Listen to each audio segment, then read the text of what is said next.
Hello students, welcome to the Shrestha Academy, a step towards the success. So dear students, आज हम इस video में class 10 physics का first chapter discuss करने वाले हैं जिसका नाम है इलेक्ट्रिसिटी. ओके, सो जो इस वीडियो के कंटेंट है डियर स्टूडेंट्स वो यहाँ पे लिखे हुए हैं. सो सबसे पहले हम इस वीडियो में डिस्कस करेंगे what is electric charge and what are the different types of electric charges. Okay, then उसके बाद हम डिस्कस करेंगे on the basis of current carrying capability the types of material. Then हम डिस्कस करेंगे what is electric current and how it flows. Okay, so start करते हैं dear students. So सबसे पहले हम देखते हैं कि चार्ज क्या होता है. Okay, इसको डिफाइन करते हैं, फिर हम इस वीडियो को आगे कंटिन्यू करेंगे. Okay, so the electric charge is the basic property of any matter or material due to which it shows the electric or magnetic effect or behavior. Okay, so क्या meaning है dear student इसका देखते हैं.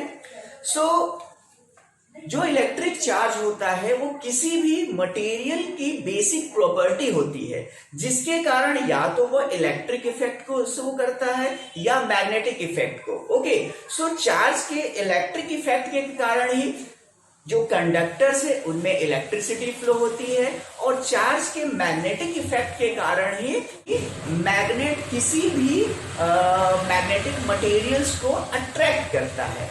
Okay, सो आई think आपको समझ में आ गया होगा कि चार्ज क्या है. सो अगर हम इसके टाइप्स की बात करें सो नेचर में दो टाइप से चार्ज प्रेजेंट है. पहला है पॉजिटिव चार्ज और दूसरा है निगेटिव चार्ज. ओके, सो ये दो टाइप के चार्जेस ही नेचर में प्रेजेंट है. ओके, इनके कारण ही डिफरेंट जो इलेक्ट्रिक इफेक्ट होती है वो ये शो होती है. Okay, so now we are going to see what are the different types of material on the basis of current carrying capability. मतलब ये कि कोई भी मटेरियल अपने में से इलेक्ट्रिसिटी या करंट को फ्लो होने देगा या नहीं होने देगा, उस बेसिस पे हमारे पास तीन टाइप के मटेरियल्स होते हैं. वो मटेरियल्स क्या हैं डियर स्टूडेंट्स? उनमें से शायद दो तो आपने पहले लोअर क्लास में पढ़ा होगा या आप जानते होंगे.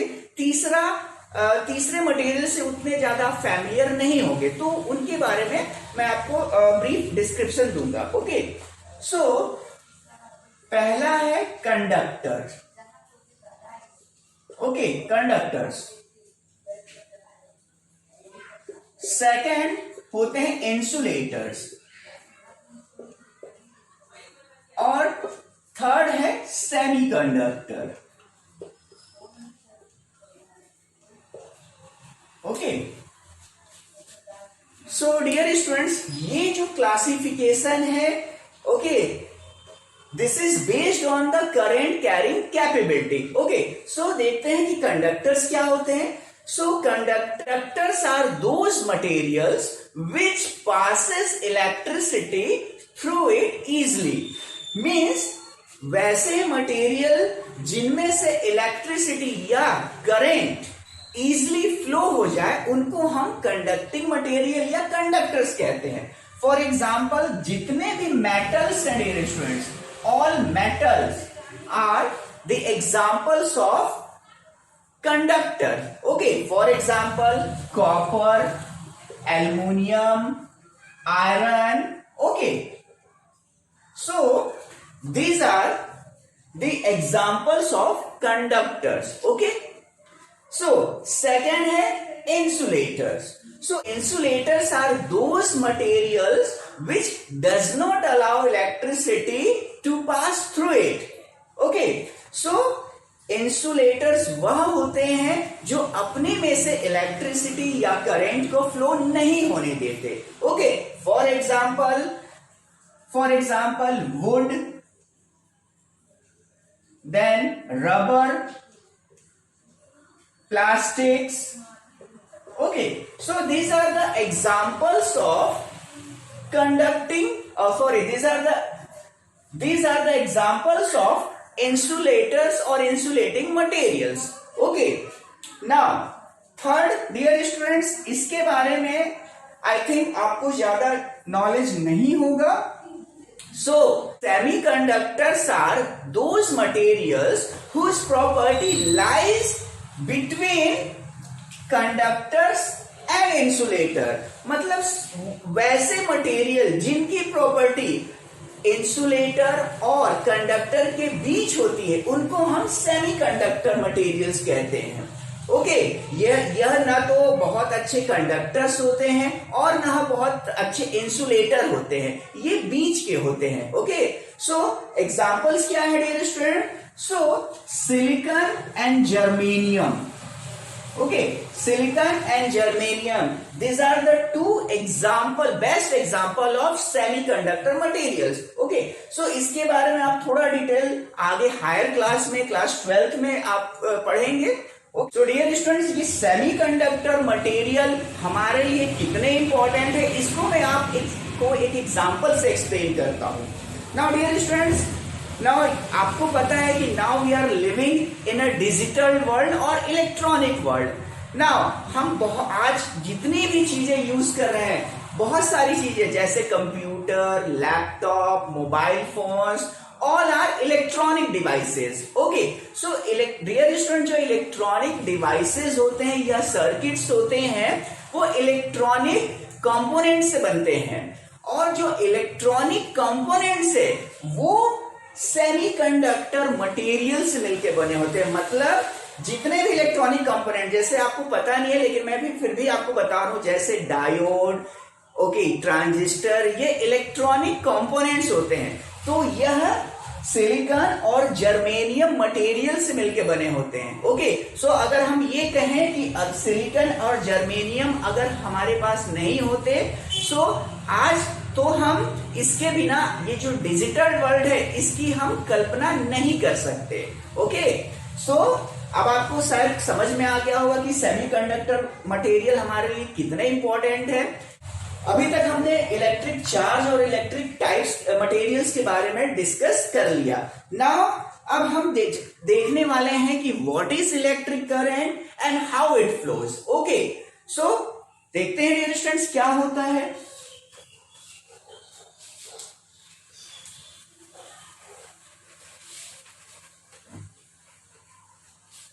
सो इलेक्ट्रिक करंट क्या होता है और यह कैसे फ्लो होता है, इसको समझने से पहले हम पहले जान लेते हैं कि कंडक्टर्स के अंदर क्या होता है. ओके, सो इसके लिए हम एक डायग्राम बनाते हैं.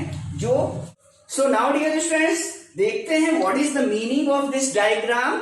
Okay, so let us assume we are having a cylindrical conductor. यहां पे मैंने एक कंडक्टिंग मटेरियल या कंडक्टर लिया है जो सिलेंड्रिकल शेप का है. ओके, सो अगर आप इस डायग्राम को देखोगे, so inside this conductor we are having huge amount of free electrons.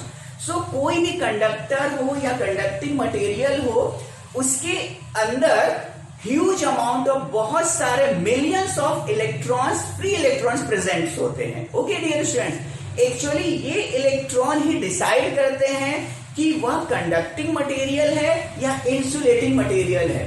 Conducting material के अंदर हमारे पास मिलियंस ऑफ फ्री इलेक्ट्रॉन्स होते हैं, वहीं अगर हम इंसुलेटिंग मटेरियल की बात करें सो वहां पे हमारे पास फ्री इलेक्ट्रॉन्स नहीं होते हैं, इसीलिए वो इलेक्ट्रिसिटी कंडक्ट नहीं करते हैं. Okay, so what happens in normal condition. Okay, normal condition में ये इलेक्ट्रॉन्स ओके एक प्लेस से दूसरे प्लेस तक रैंडमली मूव करते रहते हैं और कोलाइड होते रहते हैं. Okay, so in normal condition these electrons randomly move from one place to another place. Okay, so there is no fixed direction of this electron. Okay, in electrons की कोई भी एक स्पेसिफिक या पर्टिकुलर डायरेक्शन नहीं होती है, वो randomly एक प्लेस से दूसरे प्लेस तक जाते हैं और टकराते रहते हैं. Okay, so dear students, now I am going to explain कि फ्री इलेक्ट्रॉन्स क्या होते हैं और कहां से आते हैं। ओके, सो इसको समझने के लिए डियर स्टूडेंट्स हमको एटम्स में जाना होगा, एटम्स के उसका स्ट्रक्चर समझना होगा। Okay, so we know that dear students कि किसी भी मटेरियल का या मैटर का जो बेसिक एलिमेंट है वो एटम होता है। ओके, अगर हम वही एटम की बात करें, उसके स्ट्रक्चर की बात करें, सो एटम के अंदर तीन टाइप के मटेरियल्स होते हैं, तीन टाइप के एलिमेंट्स होते हैं। ओके, सो वो एलिमेंट्स क्या हैं? वो पहला proton, then neutron, then electron. Okay, so आइए हम देखते हैं एटम का basic structure. Now dear students, let us see the basic structure of an atom. Okay, so यहाँ पे मैंने एक एटम का बेसिक स्ट्रक्चर बनाया है। Now, so अगर हम इसके स्ट्रक्चर के बारे में बात करें, so inside the atom there is a nucleus. Okay, एक न्यूक्लियस होता है और हम इसको कोर भी कहते हैं। ओके, सो इस न्यूक्लियस में हमारे पास दो एलिमेंट होते हैं जो जिनका नाम है proton and neutron. Okay, so nucleus के अंदर हमारे पास प्रोटॉन और न्यूट्रॉन होते हैं। वहीं न्यूक्लियस के चारों तरफ okay in a certain orbit जो इलेक्ट्रॉन्स है वो रिवॉल्व करते रहते हैं, वो घूमते रहते हैं। ओके, सो यहाँ पे मैंने जो इलेक्ट्रॉन्स है इनको एक डॉट से यहाँ पे रिप्रेजेंट किया है। ओके, सो हियर स्टूडेंट्स आपको यहाँ पे प्लस और माइनस दिख रहा होगा। सो जो प्रोटॉन के ऊपर जो चार्ज होता है वो पॉजिटिव चार्ज होता है dear student. Okay, so proton is a positive charge particle, electron is a negative charge particle. Electron के ऊपर निगेटिव चार्ज होता है। वहीं अगर हम न्यूट्रॉन की बात करें, सो न्यूट्रॉन इलेक्ट्रिकली न्यूट्रल होता है। ओके, सो ये आपको आई थिंक ये पता होगा कि एटम का स्ट्रक्चर क्या है। Okay, now these electrons which revolves around the nucleus, इनको हम केवल इलेक्ट्रॉन नहीं कहेंगे। Now this electrons are called the bounded electron. ये इलेक्ट्रॉन बाउंडेड है। बाउंडेड मीन्स ये फिक्स्ड है, ये एक फाइनाइट पाथ में ये रिवॉल्व करते रहते हैं। Now so dear students, now अगर हम इस इलेक्ट्रॉन को फ्री करना चाहें, ओके, नाउ अभी ये बाउंडेड है, ये पाथ में रिवॉल्व कर रहे हैं। अगर इस इलेक्ट्रॉन को फ्री करना है तो हम क्या करेंगे? सो उसके लिए आपको डियर स्टूडेंट्स क्या करना होगा? You have to provide external energy. अगर आपको किसी सपोज हमें अगर इस इलेक्ट्रॉन को फ्री करना है तो इसको हम एक्स्ट्रा एनर्जी हम प्रोवाइड कर देंगे। ओके, सो ये इलेक्ट्रॉन उस एक्स्ट्रा एनर्जी को ले करके जो इसका जो ऑर्बिट है उस ऑर्बिट से वो निकल जाएगा। Okay, now this electron is known as the free electron. Okay dear students, ये जो इलेक्ट्रॉन होगा, now this electron is free to move inside the crystal. ये क्रिस्टल में कहीं भी एक प्लेस से दूसरे प्लेस तक मूव कर सकता है। That's why it is known as the free electron. Okay, I think आपको फ्री इलेक्ट्रॉन समझ में आ गया होगा। नाउ द क्वेश्चन अराइजेस कि क्या हमको फ्री इलेक्ट्रॉन्स लेने के लिए कंडक्टर को एक्स्ट्रा एनर्जी या एक्सटर्नल एनर्जी की देने की जरूरत होती है? सो डियर स्टूडेंट्स, इसका आंसर है no. Actually what happens at the normal temperature और रूम टेम्परेचर पे, सो जितने भी कंडक्टिंग मटेरियल या कंडक्टर्स होते हैं उसके जो आउटर मोस्ट है ना, आउटर मोस्ट ऑर्बिट के जो इलेक्ट्रॉन्स होते हैं वो रूम टेम्परेचर है ना, क्योंकि टेम्परेचर भी एक टाइप का एनर्जी है। सो उस एनर्जी को लेकर मीन्स रूम टेम्परेचर से एनर्जी लेकर के सो वो आउटर मोस्ट इलेक्ट्रॉन्स में जो सबसे बाहरी ऑर्बिट के इलेक्ट्रॉन्स होते हैं वो मूव कर जाते हैं, वो माइग्रेट कर जाते हैं। ओके, सो इसीलिए इनको फ्री इलेक्ट्रॉन्स कहा जाता है। सो कंडक्टर्स के अंदर ये जो फ्री इलेक्ट्रॉन्स है ये मिलियंस ऑफ है ना, आपके अमाउंट में प्रेजेंट होते हैं। ओके, सो इन्हीं के कारण जो कंडक्टर्स होते हैं वो इलेक्ट्रिसिटी को फ्लो कराते हैं। ओके, सो आई थिंक आपको ये क्लियर हो गया होगा। So now dear students, now हम आ जाते हैं कि करंट क्या होता है और यह कैसे फ्लो होता है। ठीक है, सो अभी तक जो मैंने आपको डिस्क्राइब किया, हियर यू कैन सी हम लोगों ने कोई भी एक्सटर्नल सोर्स या बैटरी अप्लाई नहीं किया है। Okay, now let's connect the battery. Okay, so dear students, अब हम क्या करते हैं, इस कंडक्टर को एक बैटरी से कनेक्ट कर देते हैं। Okay, so now we have connected this conductor with a battery. Okay, so now we have connected this conductor with the battery. Okay, so this is the symbol of battery, जिसमें यहाँ पे दो plates हैं, एक positive और एक negative. So now let's see what happens when a conductor is connected to the battery. So dear students, जैसे मैंने आपको बताया था, जब हमने बैटरी कनेक्ट नहीं किया था तो जितने इलेक्ट्रॉन्स थे वो क्या हो रहे थे, रैंडमली वन प्लेस से दूसरे प्लेस तक मूव कर रहे थे। लेकिन जैसे ही हमने ये बैटरी कनेक्ट किया, now all the electrons are now directed and they starts moving from the negative terminal of the battery towards the positive terminal of the battery.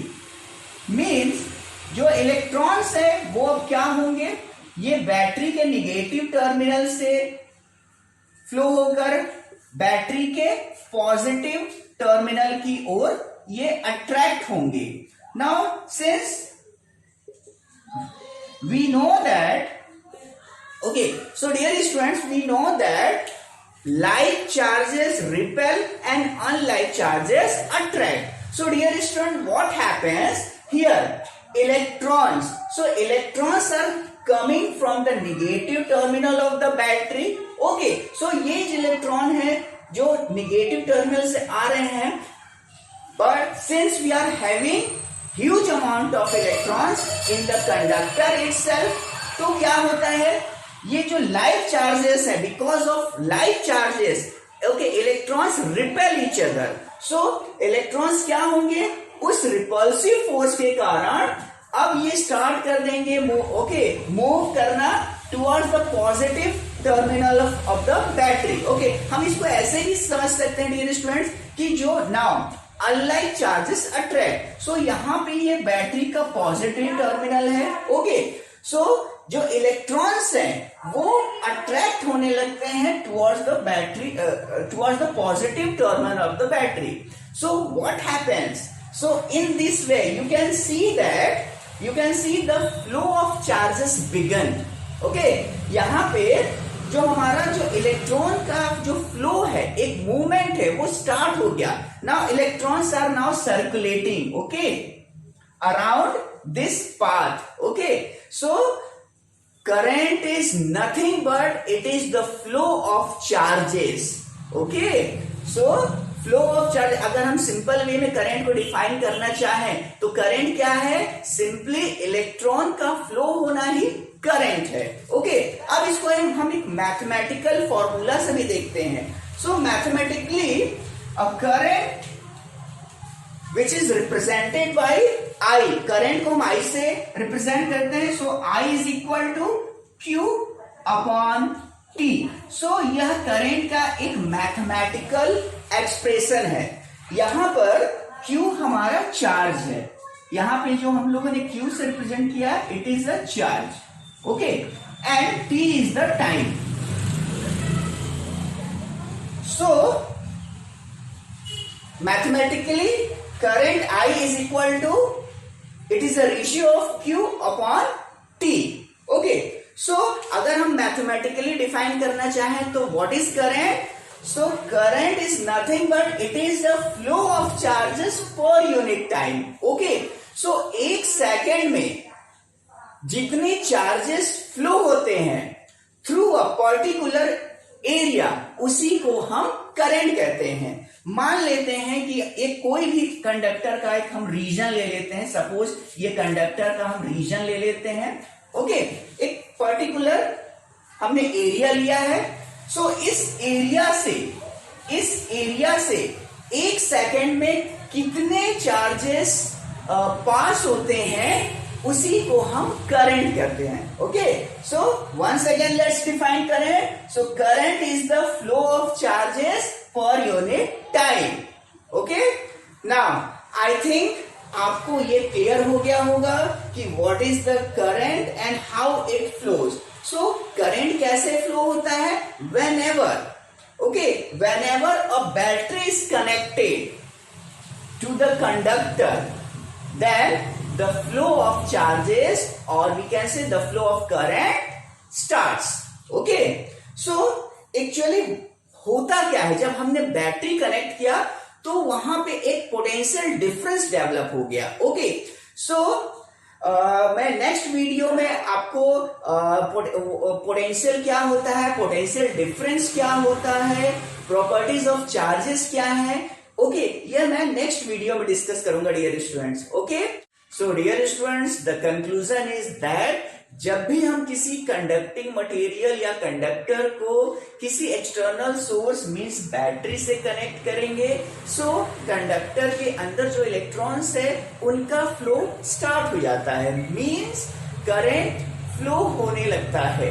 Okay, but dear students, यहाँ पे आपको एक चीज को समझना बहुत जरूरी है, वो ये है कि यहाँ पे जो इलेक्ट्रॉन्स का जो मूवमेंट है वो from negative terminal of the battery to the positive terminal of the battery है, बट जो हमारा कन्वेंशनल करंट का जो डायरेक्शन होता है वो इसके जस्ट अपोजिट होता है, means the current I starts flowing from the positive terminal of the battery to the negative terminal of the battery. So dear students, जो करंट का डायरेक्शनल है, कन्वेंशनल करंट का डायरेक्शनल है, it is just an assumption. Okay, so इसको आपको ध्यान रखने पड़ेगा कि जो करंट का मूवमेंट है ये जस्ट अपोजिट होता है इलेक्ट्रॉन के फ्लो होने के डायरेक्शन से। ओके, सो इट मीन्स अगर हमारे पास यह एक कंडक्टर है, ओके, सो अगर हमने इसको एक बैटरी से कनेक्ट किया है, सो जो करंट का डायरेक्शन होगा ये from positive terminal of the battery to the negative terminal of the battery होगा। ओके, सो इस बात का आप ध्यान रखिएगा। ओके, सो डियर स्टूडेंट्स, अब हम देख लेते हैं करंट की यूनिट क्या होती है। ओके, सो नाउ जो चार्ज की यूनिट होती है वो होती है coulomb. Okay, so the unit of charge is coulomb and the unit of time is second. So जो करंट की जो यूनिट होती है वो कूलम पर सेकेंड और इसको हम एम्पियर कहते हैं। ओके, करंट की स्टैंडर्ड यूनिट है वो एम्पियर होती है। ओके, सो एम्पियर को कैपिटल ए से रिप्रेजेंट करते हैं। ओके, सो आई थिंक आपको करंट क्या होता है, कैसे फ्लो होता है, ये कॉन्सेप्ट समझ में आ गया होगा। Okay, so see you in the next video. Till then be happy and take care of yourself. Okay, so dear students, अगर आपको यह वीडियो अच्छा लगा हो, ओके, सो अगर आपको यह क्लियर हो गया होगा कि what is current and how it flows, so please like, subscribe and share this video. Okay, so मिलते हैं नेक्स्ट वीडियो में। Till then bye.